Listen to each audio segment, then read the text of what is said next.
I thought it would be a really nice idea to go back to the sort of steps and technique that these ballerinas were doing. So I've asked some of the dancers to come and help me demonstrate and to explain to them some of these steps. So first of all, I'd like Melissa Hamilton to come on stage, please, ready in her chroma outfit. Because I thought...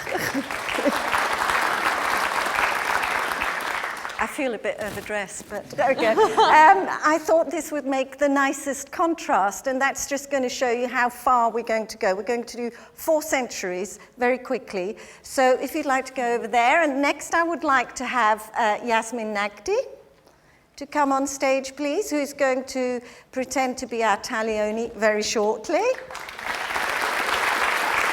Good.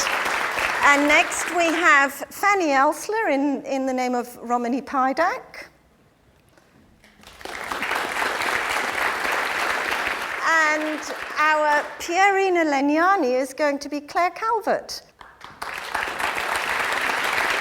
We're going to now try and do a sort of little workshop-y thing with Baroque dancing, and which obviously these dancers, they've got such a vast repertoire. They have to rehearse contemporary things, new choreography.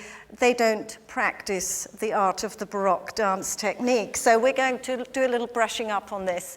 I can tell you that right from the start, the turnout was there, except the turnout was perhaps not as far out as it is today. Can you just show us how far you would be turned out? You'd be standing completely flat. Now, in the Baroque era, we were in a very relaxed, natural position.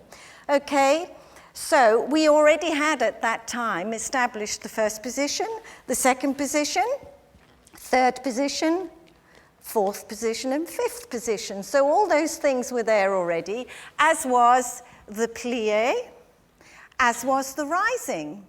Do me a quarter rise and a half a rise, and then Melissa a full 3/4, and of course then with the hardened point, should we go right up? So that's how it all moved on and developed further.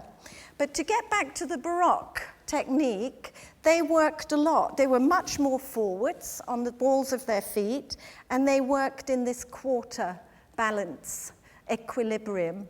So can we just try that? Try and find a comfortable position in that sort of quarter. That's it. Now transfer your weight onto one foot, but keep your heel exactly where it is, and try and find that balance.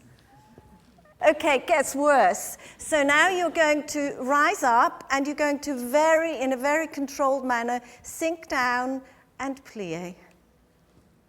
And rise up again. Okay.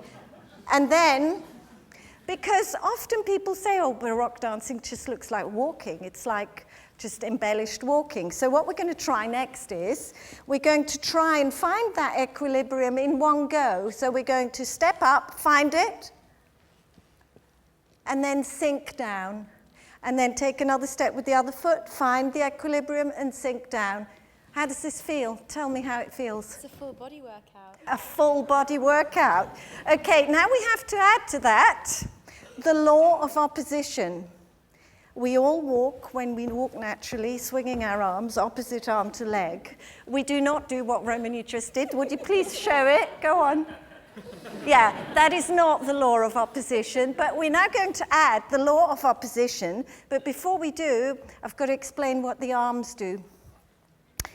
The opposite arm to leg that goes forward does a full circle from the elbow and back down again. And the other arm does just the wrist. Okay? So as you step, how are we doing down there? So as you step up, you do the big arm and you land, and the other arm and you land, up and down, and very good. That's it, not too high, Melissa, just a quarter.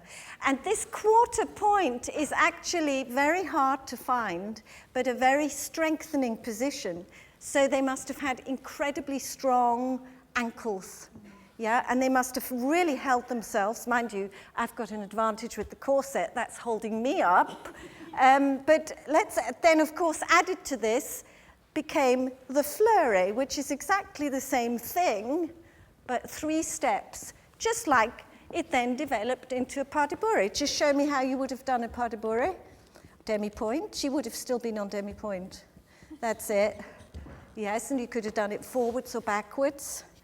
Yeah, it's exactly the same thing, and you would have done it picked up. Still three, it's the whole three things.